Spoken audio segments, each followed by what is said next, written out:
everyone, hope you're all doing good. In this video, we are going to discuss about postpartum hemorrhage. See, postpartum hemorrhage is a complication of third stage of labor.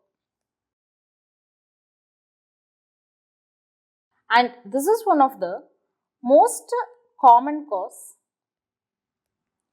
of maternal mortality, especially in India. It is the most common cause of shock after delivery also. Okay. Now, if you take postpartum hemorrhage, it can be divided into two types. So, postpartum hemorrhage can be classified into two types, namely primary postpartum hemorrhage and secondary postpartum hemorrhage. See, primary postpartum hemorrhage is the one which is happening within 24 hours after delivery.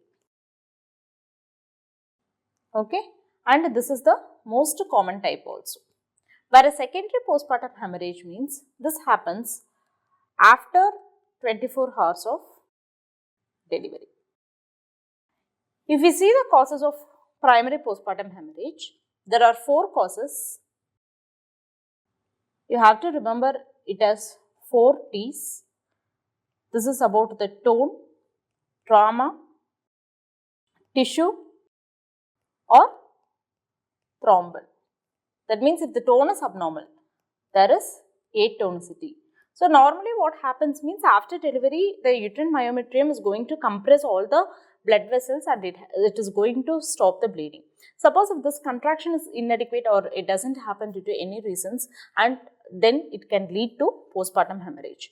There is trauma, any cervical laceration or uterine laceration that is going to continue bleeding. Then if there is presence of any tissue, for example, there is retained placental bits, okay, that can cause bleeding, and thrombin, any thrombophilia like disorders, right?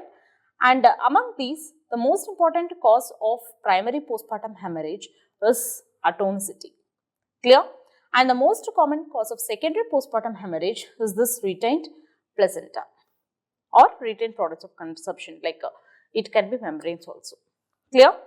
Now, we'll see the actual definition of postpartum hemorrhage now. Okay, when you check for the definition of postpartum hemorrhage, it can be given according to the volume of blood lost. Okay, so the delivery can be vaginal delivery or cesarean section also.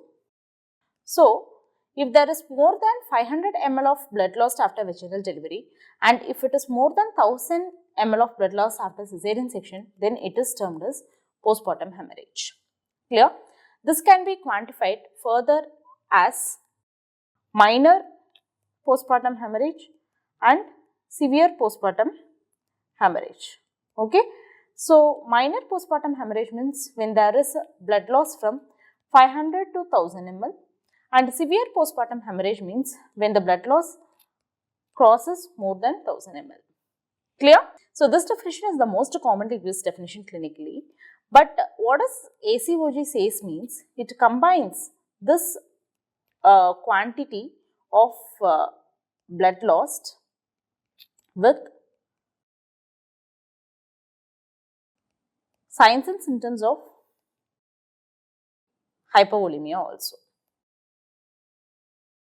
Yes, and then remember this can be further classified as PPH and major PPH. So, PPH means from 500 to 1000 ml of blood loss. Severe PPH or major PPH means when there is more than 1000 ml of blood lost. Okay. We also have a clinical definition of PPH. So, how do you clinically know that the patient has lost more blood? Okay. Suppose if there is a difference between the hematocrit, okay, that is more than 10% between your admission and postpartum period, okay, then you can know that there would have been a PPH. Or otherwise, if there is any excessive bleeding that is needing blood transfusion, then also you can know that there would have been PPH. Clear? Now we will discuss about atonicity of uterus.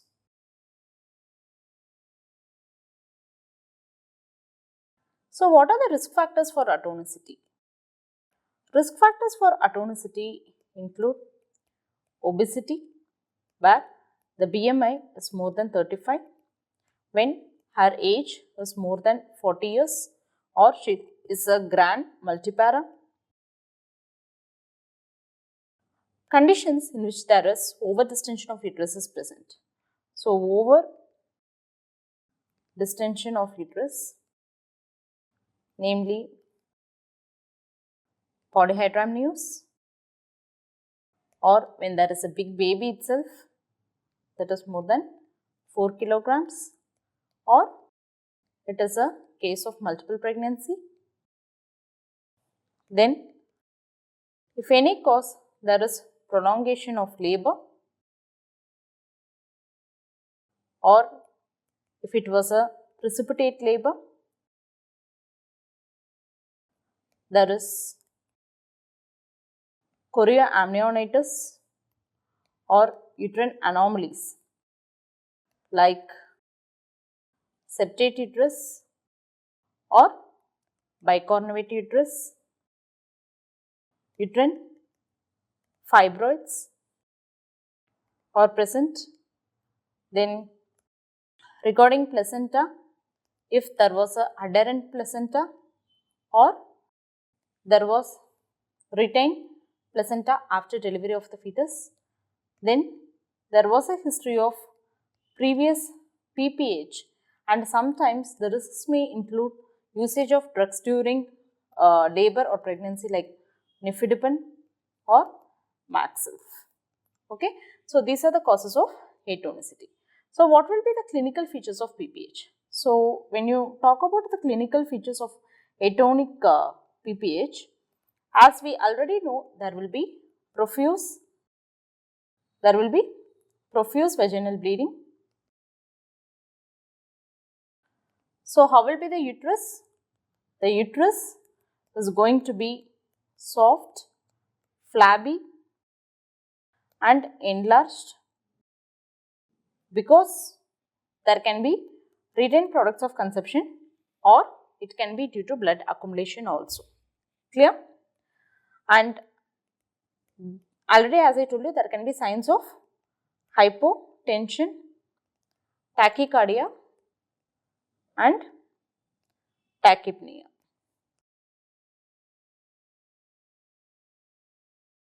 So how you can prevent? You have to do intrapartum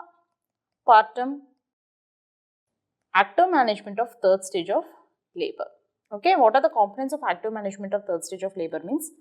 First one is you have to administer uterotonic. Okay, uterotonic agent. The most common uterotonic used is oxytocin, which can be given as 10 units IM injection after anterior shoulder delivery. Yes. Then second component is you have to check the delivery of placenta. So delivery of placenta can be done by controlled contraction. And third point is you have to do assessment of uterine tone and size. Clear? So these are the components of active management of third stage of labor. Now we'll see what are the causes of traumatic PPH. So when we speak about traumatic causes for PPH, there are many reasons. Like usually it follows operative vaginal delivery, and then sometimes it can also happen in spontaneous delivery also. Clear? And then if you see in the uterus, there can be signs of rupture, lacerations or even inversion of uterus can be seen sometimes, right? Usually it can involve the lacerations repeating.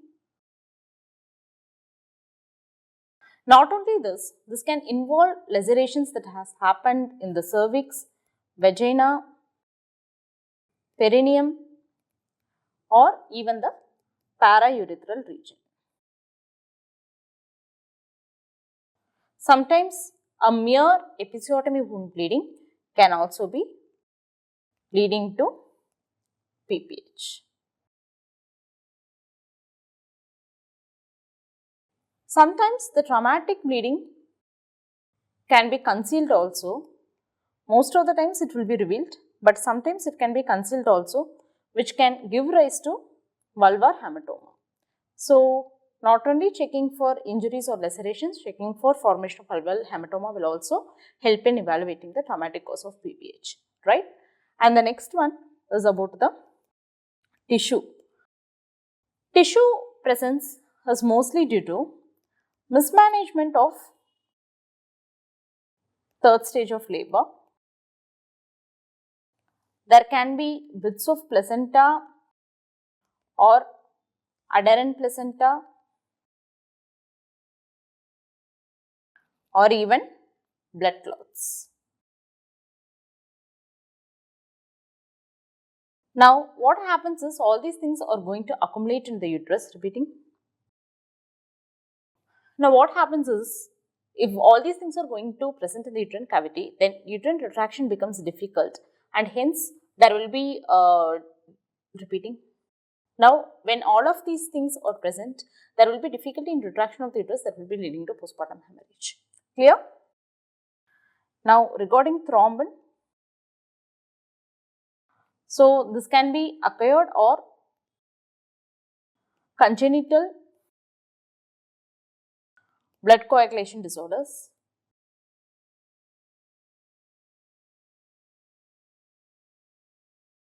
It can be due to prolonged use of, so it can be due to diminished levels of procoagulants or increased level of fibrinolytic activity, right? Now, we will see the risk factors for this also. So, risk factors may include conditions like abruption or when there was jaundice in pregnancy, TTP,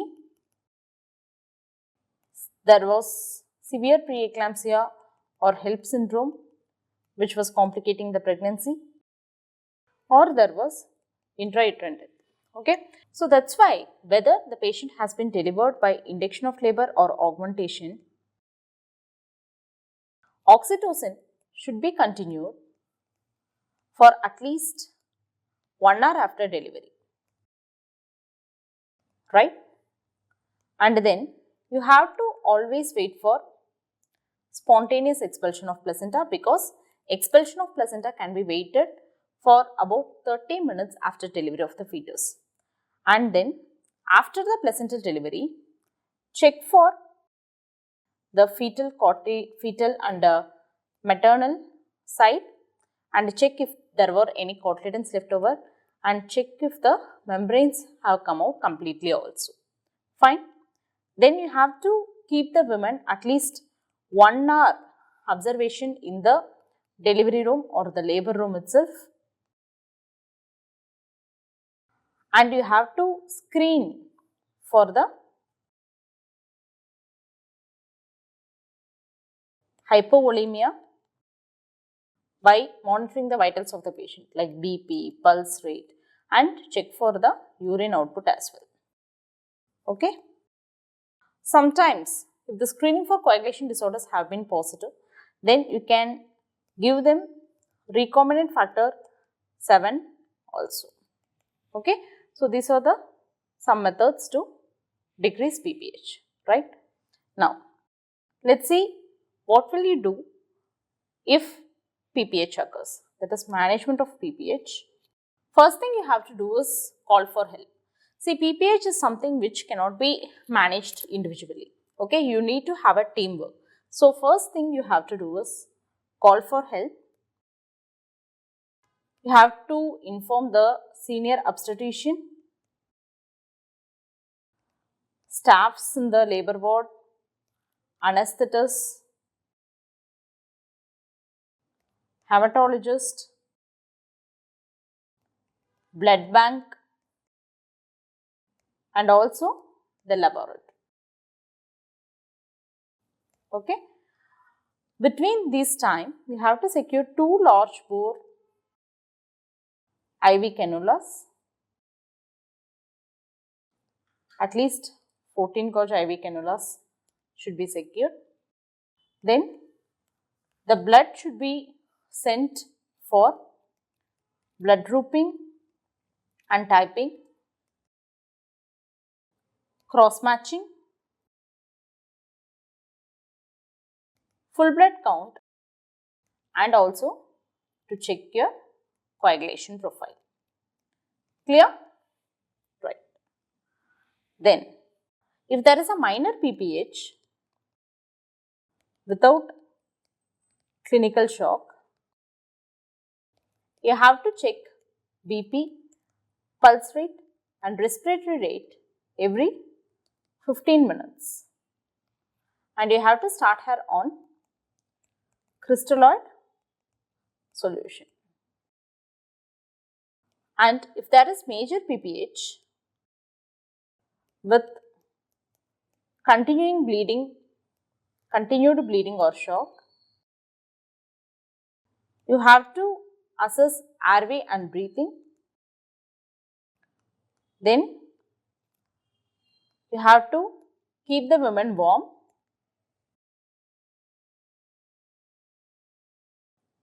Transfuse blood as soon as possible.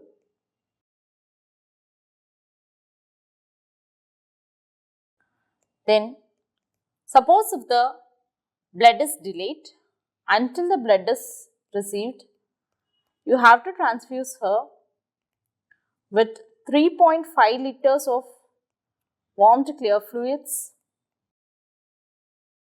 Initially, 2 liters of warmed isotonic fluids can be given, isotonic crystalloids can be given, and then additionally 1 to 1.5 liters of isotonic crystalloid or colloid can be given. So, example is, you can give succinylated gelatin, okay, succinylated gelatin, that is an example of colloid that can be given. Clear? Right. You have to give immediate transfusion of the blood, that is cross matched. Suppose by this time if the blood is received, you can transfuse the cross matched blood, or otherwise you can prefer to give O negative blood or K negative, O negative and K negative blood can be given. Okay. Switch to group specific red blood cells as soon as possible. Okay. In between time you can transfuse the O negative blood group, right? And apart from this, we have to even give high concentration of oxygen at a rate of 10 to 15 liters per minute. This should be administered via a face mask. Okay, so regardless of the maternal oxygenation, you are going to give this. The cornerstones of resuscitation after PPH includes, you have to maintain adequate oxygen carrying capacity, as well as you have to restore the lost blood volume. Yes? Okay. And apart from this, don't forget to catheterize the bladder. Okay? Because output is also very important to know about hypovolemia if it's happening. Don't forget to check the placenta and membranes and examine for any tears or trauma that has happened in the vagina, cervix or perineum. Clear? Right. Now, what are the other transfusions that can be given? We can even give fresh frozen plasma. 6 units of fresh frozen plasma can be transfused. So, you should also simultaneously do transfusion of other blood components also. Okay, you have to check for FFP. Suppose if you transfuse 6 units of packed red blood cells, then at least 4 units of fresh frozen plasma should also be given. And PT and APTT you have to check. Suppose if this comes around more than 15 times normal, then FFP should be given at a dose of 12 to 15 ml per kilogram. Clear? Also, you have to know about platelets. The platelet supplements should be given when it is less than 50,000 or if it is less than 80,000 for surgical plans. Okay, and it should be given at least 10 units, right? And then you have to go for checking up of the fibrinogen. If it is less than 100 milligram, you can give cryoprecipitate up to 10 units. Yes, so platelets and fibrinogen can be supplemented. Cryoprecipitate can be given up to 10 units, right? Yes. Now, we'll see what are the major therapeutic goals that has to be achieved after the management of PPH. So, major therapeutic goals. Hemoglobin should be more than 8 gram per deciliter. Platelets should be more than 50 into 10 to the power 9 per liter. PT should be less than 1.5 times normal.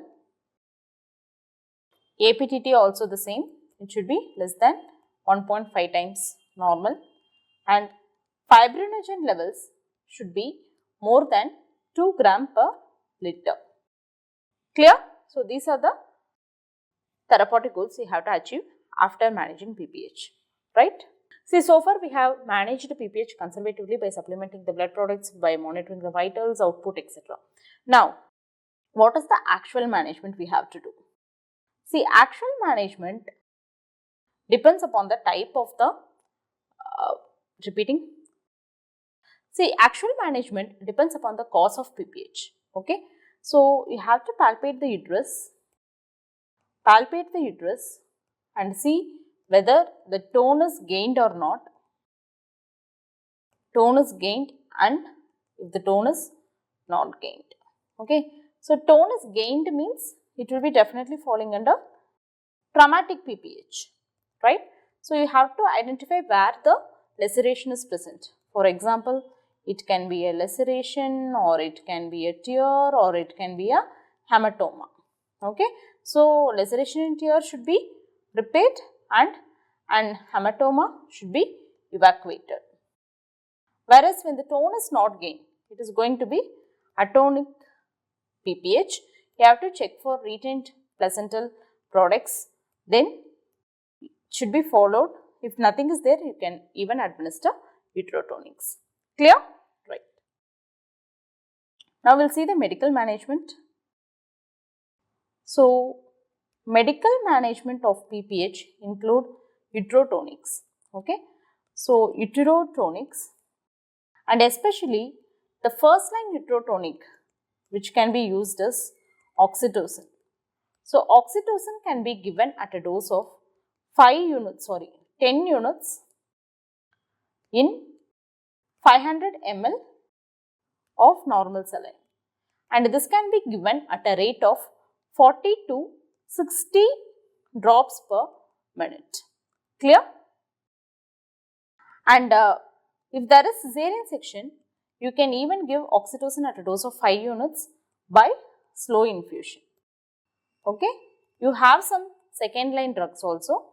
So, if you see the second line drugs, you can use drugs like methogen at a dose of 0.2 milligram IV. Okay, so mainly important thing about methogen is you should know the contraindications. You shouldn't give when there is hypertension or preeclampsia. Yes, right.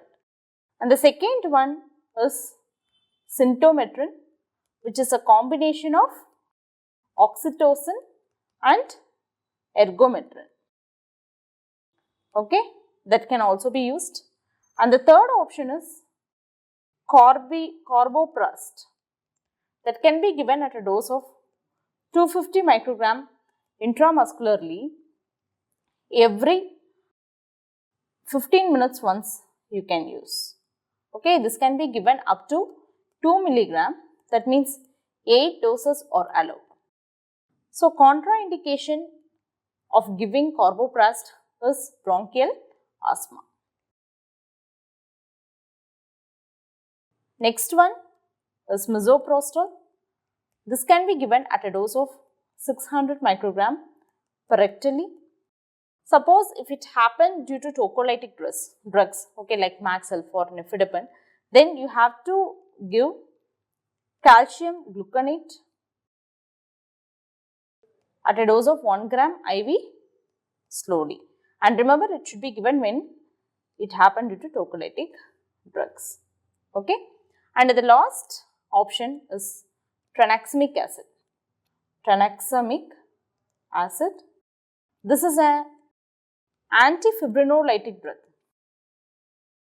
It should be given at a dose of 1 gram in 100 ml NS, that is infused over 10 to 20 minutes. Okay. So, ideally it should be given within 3 hours concomitantly with other uterotonic agents also. Okay.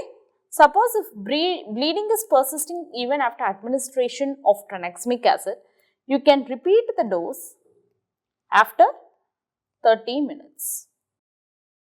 Clear? Yes. Now we will see about the mechanical methods that are used to stop BPH. Okay. So, mechanical methods. First procedure, what you can do is, you can massage the uterus once BPH is diagnosed. That is one option. Second option is, you can try bimanual compression. So, bimanual compression means, see, here you are able to see this is the procedure of bimanual compression. What they have done?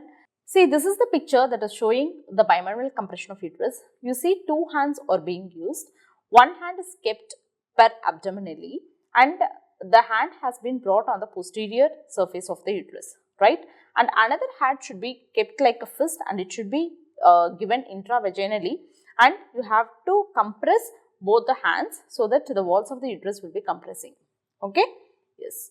So, what is going to happen for the one hand? One hand per abdomen, that is placed over the posterior surface of uterus. Then other hand is introduced as a fist into the vagina. So, this is a temporary measure actually, and appropriate training is needed to do this method. Okay. Third method is external aortic compression. Okay. Sometimes this can end up as a life-saving procedure also. This is also a temporary method. And remember, this will be difficult to be done in case of obese women. What we are going to do is, see, this is the aorta, right? So, this is the aorta. So, this aorta has to be compressed through the abdominal wall against the vertebral column. Clear? Yes. Because from the aorta only we are getting the branches of vessels that are going to supply the uterus, right? Okay. Now, next method is uterine balloon tamponade. See, mostly the indications of using uterine balloon tamponade include when there is failure of uterotonics or surgical treatment is not available in the center, or woman is too unstable to undergo any procedure at that time. Okay. What we'll be doing is repeating. See, these are some of the balloons that are used for causing uterine tamponade. Okay. So, we can use a Foley's catheter or a Buckley balloon catheter or a Steck and Plaxmore tube, which will be having two balloons, a gastric balloon and esophageal balloon. You can use a rush catheter as well as you can put a condom over a catheter, and that can also be used. Okay.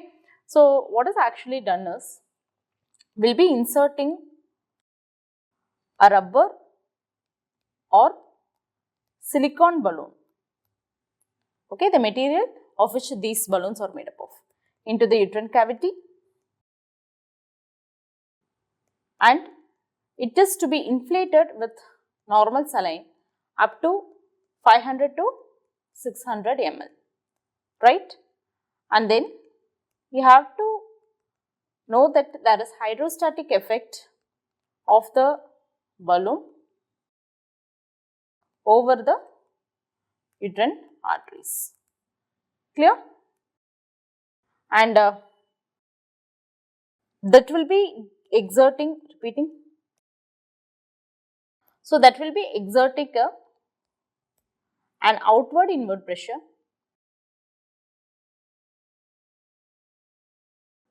that is more than the systemic pressure, that will be helping in controlling the bleeding.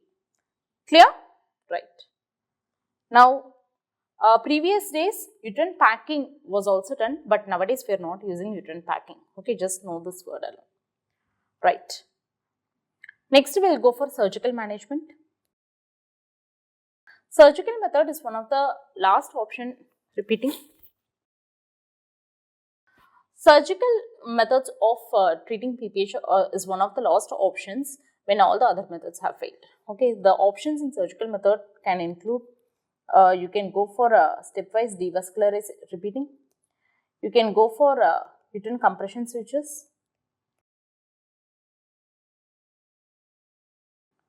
or you can prefer to do a stepwise devascularization, or you can even do a hysterectomy. Clear? Yes. We'll see about uterine compression sutures first. If you take uterine compression sutures, these are preferred because they are easier to perform and they are very effective in arresting the bleeding also. Okay. The commonly used uterine compression sutures include B-Lynch, Heyman, Cho and Pereira. Okay. See, B-Lynch sutures or something. Okay. So, these are the B-Lynch sutures. If you are able to see, you are able to see that the sutures are passing through the lower uterine segment, right? And it is passing over the fundus and then return once again through the lower uterine segment. Okay. So, these are the B-Lynch sutures. And then if you see about the Heyman sutures, these are the Heyman sutures. Okay. There are multiple vertical sutures are used. Okay, multiple vertical sutures. So, this is Heyman sutures, right? And this is about this is the Cho sutures, repeating once again. So, this is the Cho sutures. So, this is Cho sutures where you have put multiple square leg sutures over the uterine wall. So, this is the Pereira suture where multiple transverse and longitudinal compressions sutures are put over the uterus. Clear? Yes. Now, what are the complications of putting sutures? Okay. See, there can be cut through by the uterus. Repeating. Now, let's see what are the complications of putting uterine compression sutures. See, when you put it so tightly, there can be cut through by the sutures and there can be hemorrhage due to that cut through itself, right? And sometimes it can lead to collection of blood inside the uterus itself. Hematometria and pyometria can occur simultaneously, and sometimes there can be uterine wall necrosis also, okay, that is leading to ischemia. Clear? We will see stepwise devascularization now. So, stepwise devascularization. For this, you have to understand the anatomy of the vessels first. So, from the aorta, you are getting the common iliac artery and the internal iliac artery and external iliac artery. For this, we have to understand the anatomy first. So, from the aorta only, common iliac artery you are getting, and after this common iliac artery is going to split into external iliac artery and internal iliac artery, and from the internal iliac artery you are going to get the uterine artery. Also, a direct branch from aorta, that is the ovarian artery, is also going to supply the ovaries, and there is an anastomosis that is found between the uterine artery and an ovarian artery, right? So, this thing should be clear. Now, what we are going to do in stepwise devascularization is, we will be trying to clamp and cut, repeating. See, what we will be doing in stepwise devascularization is, we will be trying to ligate the arteries from downwards towards upwards in a stepwise manner to stop BPH, right? So, first we will be trying ligation of the uterine artery, especially the ascending branch ligation will be tried first, right? And then we will be ligating the anastomosis between the uterine artery and the ovarian artery. This will be the second step. See, this will be done just below the ovarian ligament. Okay, this anastomotic ligation will be done just before the ovarian ligament. And then you have to ligate the anterior branch of internal iliac artery, right? So, this from this only uterine artery is coming. So, anterior branch of internal iliac artery should be ligated. Okay, so this ligation can be done either unilaterally or bilaterally. Okay, unilaterally or bilaterally. When you do bilateral ligation of when you do bilateral ligation of internal iliac artery, this will avoid hysterectomy in 50% cases. Clear? Yes. So, this is about stepwise devascularization. Now, the last option left for us is hysterectomy. Hysterectomy is the best immediate option that is available to us when all of these things are failed. Okay. So, what are the indications? See, when there is obstructed labor, and due to that obstructed labor, there is a sudden rupture of uterus, we have no other go. We have to do hysterectomy. And when all the other methods have failed, okay, that is the second indication of cesarean hysterectomy. Okay. So, what are the other conservative methods we can try? See, other conservative methods that are recently suggested include, number one, you can do a selective artery embolization, especially of the uterine artery, by interventional radiology.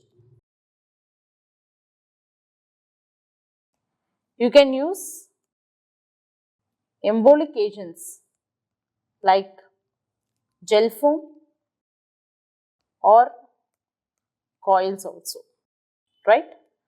Next, bilateral common femoral artery puncture can be done,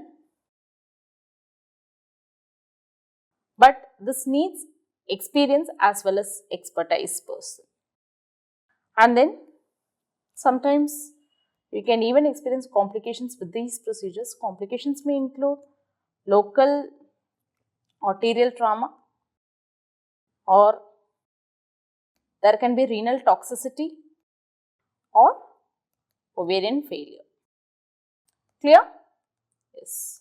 So, before completing this topic, I just want to discuss with you about this particular garment. So, it is non-pneumatic anti-shock garment. So, this is used as a first aid, okay, while shifting the patient to surgery. There will be time, right? So, that time we have to use. So, this is a lightweight garment that is made up of neoprene. See, you have 6 segments here, 1, 2, 3, 4 and 5, 6. Okay, so all these 6 segments are going to cover your we will be starting covering from the ankle itself. Ankles are covered, calves are covered, right? The thighs are covered, right? Then even the pelvis and abdomen is also covered, right? So after application of this garment, you can shift the patient conveniently. So what is the use of this garment? See, when there is correct height application of this garment, there will be around 20 to 40 millimeter mercury of circumferential pressure that will be given to the lower part of the body, that will be helping in reversing the hypovolemic shock. Clear? So you can reverse the hypovolemic shock. And just after shifting the patient to the operation theatre, you can just remove the abdomen and pelvic segments alone, and after the surgery is done, once again you can replace it. Clear? Right.